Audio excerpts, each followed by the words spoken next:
I still remember the exact second the air in our kitchen turned to glass and shattered inside my chest. Sarah stood by the sink, phone glowing against her cheek, laughing in that low, throaty way she used to save for me alone. "Yeah, girls' night," she told whoever was on the line. "But if I get bored I might just find two guys half your age tonight." She spun toward me, eyes sparkling with mischief, and winked like it was our private joke.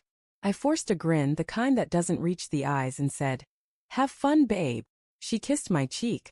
Quick, dry, already halfway out the door.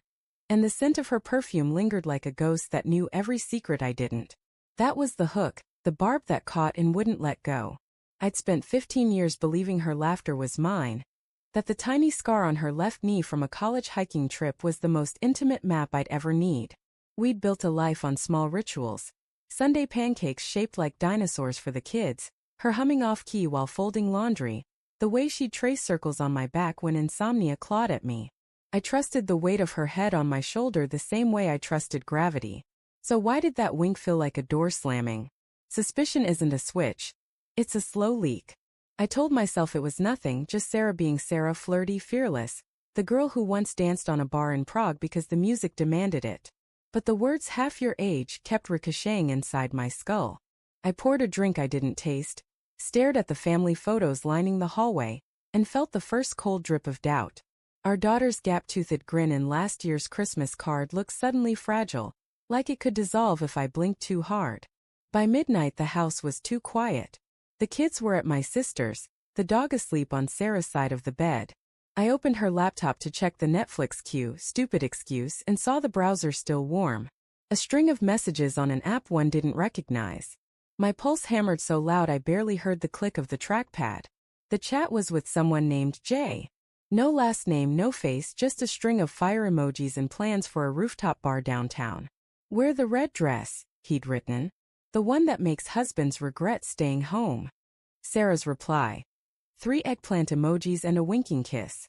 I read it 3 times, waiting for the words to rearrange themselves into something harmless. They didn't. My hands shook so badly the screen blurred. I scrolled up, weeks of it. Late-night voice notes I'd slept through.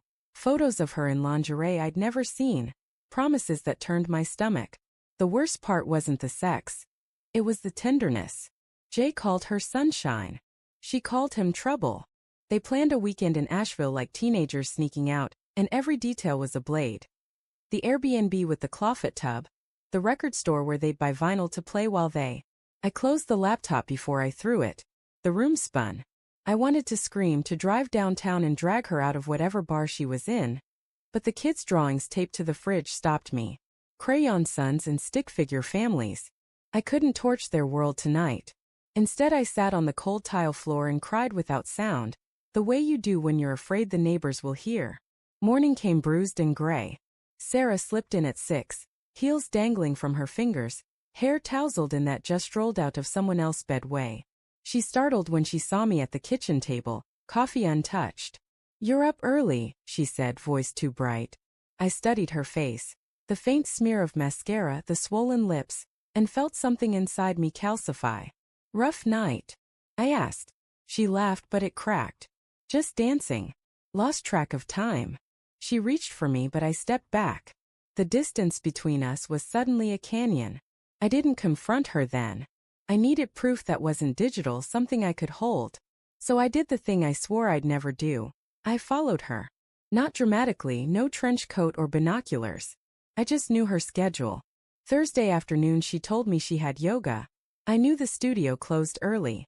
I parked across the street from the boutique hotel on 5th and waited, heart jackhammering against my ribs.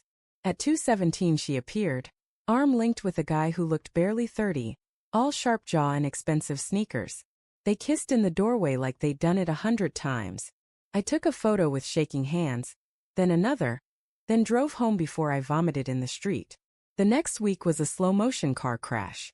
I cooked dinners I couldn't eat, smiled at parent-teacher conferences, tucked the kids in while Sarah worked late. Every night I added to my folder of evidence. Receipts, screenshots, the hotel key card I found in her coat pocket. I wasn't proud of it, but pride was a luxury I'd lost the day she chose trouble over us. I kept thinking of the vows we'd written ourselves. No script, just promises under a maple tree. I'd said. I will choose you every day, even the days I don't like you. She'd cried. Now I wondered if she'd been crying for someone else even then. I planned the reveal like a surgeon plans a cut. Precise, necessary, irreversible. I booked the private room at Vincenzo's, our anniversary spot, told her I wanted to reconnect. She dressed up, the red dress of course, nervous excitement in her eyes. I let her think I was clueless. When the waiter poured our wine, I slid the folder across the table. Open it, I said. My voice sounded like it belonged to someone else. Her fingers hesitated, then flipped the cover. Photos first. Her and Jay outside the hotel, time-stamped. Then the messages, printed in stark black and white. Her face drained of color so fast I thought she'd pass out. Matt, she started, but I raised a hand. Read the last page. It was the divorce petition already signed by me, custody arrangement fair to the day. I'd spoken to a lawyer the morning after the hotel stakeout. I wasn't bluffing. She looked up, eyes glassy, lips trembling. I can explain. But the words died when she saw my face. Not anger, not anymore. Just exhaustion carved down to the bone. You already did, I said. Every text, every lie. You explained for months. The restaurant noise faded until it was just us and the wreckage. She reached for my hand. I let her hold air.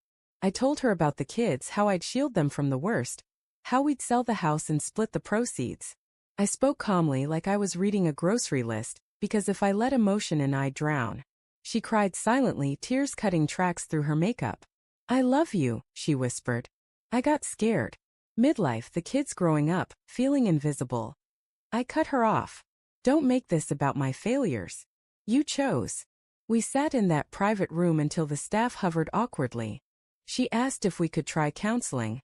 I said the trust was a house burned to ash, and I wasn't an architect anymore. When we stood to leave, she clung to my sleeve. What happens now?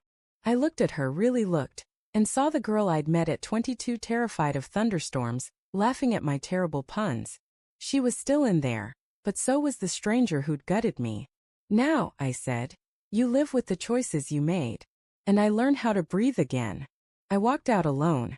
The night air hit like cold water, shocking but clean.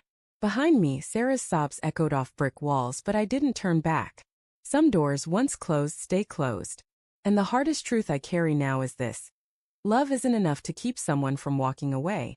It's only enough to make the leaving hurt forever.